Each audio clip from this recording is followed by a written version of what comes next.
અધિકારીઓ સ્થાનિકો વચ્ચે ઘર્ષણ પણ થયું હતું। સાણંદના દ્રશ્યો અમે આપને બતાવી રહ્યા છીએ કે જ્યાં પણ આ રીતે ડિમોલિશનની કામગીરી કરવામાં આવી રહી છે, જ્યાં અધિકારીઓ અને સ્થાનિકો વચ્ચે થોડા ઘર્ષણના દ્રશ્યો પણ સર્જાયા। ડિમોલિશન દૂર કરવાનો વિરોધ કરવામાં આવ્યો હતો। પોલીસ કાફલો ઘટના સ્થળે પહોંચ્યો હતો। મોટી સંખ્યામાં પોલીસને રાખવામાં આવી છે। આ તરફ અમદાવાદમાં રબારી વસાહતમાં ડિમોલિશનનો મામલો। એએમસી દ્વારા જંત્રીના 25% દરે જમીન આપવાનો નિર્ણય। જ્યાં રહે છે તે જગ્યાના માલિકોનો હક આપવામાં આવશે। 1000 મકાનધારકોને લાભ મળશે। મકાનધારકોએ 6 મહિનામાં ફી ચૂકવવી પડશે। ઓઢવ, જશોદાનગર, અમરાઈવાડીમાં રબારી વસાહતમાં ડિમોલિશન બાદ થયો હતો વિવાદ।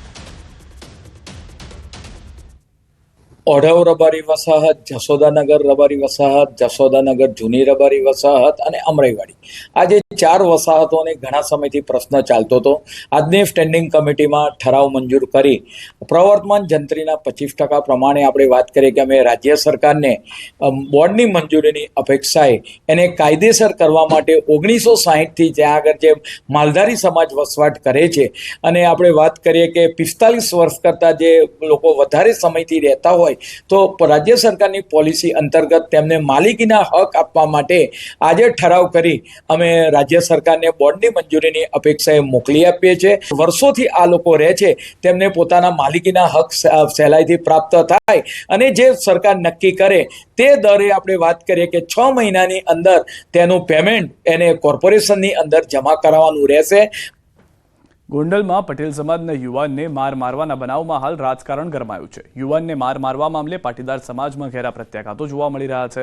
ઇજાગ્રસ્ત યુવકની હાલ ગોંડલની ખાનગી હોસ્પિટલમાં સારવાર ચાલી રહી છે। ત્યારે ઇજાગ્રસ્ત પટેલ યુવાનને મળવા ધારાસભ્ય જયેશ રાદડિયાની સાથે પ્રદેશ ઉપાધ્યક્ષ ભરત બોગરા પણ પહોંચ્યા હતા।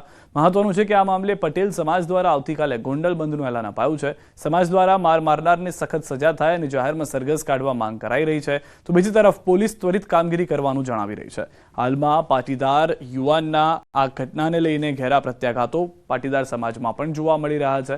આપને જણાવી દઈએ કે ખુદ ધારાસભ્ય જયેશ રાદડિયા પણ પહોંચ્યા હતા। સમગ્ર ઘટના જે છે તે ગોંડલમાં બની હોવાની જાણકારી છે। વધુ માહિતી ન્યૂઝ 18 સંવાદદાતા અંકિત પાસેથી મેળવીશું। અંકિત, સમગ્ર બનાવ શું છે? હાલમાં વધુ શું માંગ જોવા મળી રહી છે પાટીદાર સમાજ તરફથી? ચોક્કસ સિદ્ધાર્થ, ગોંડલ શહેરમાં જાણે કે પાટીદાર વર્ષીય ક્ષત્રિયનું યુદ્ધ જામ્યું હોય તે પ્રકારનું વાતાવરણ છે તે જોવા મળી રહ્યું છે અને તેના જ કારણે આવતીકાલે પાટીદારો દ્વારા જો કોઈ યોગ્ય નિર્ણય ન આવે તો ગોંડલ બંધનું એલાન છે તેની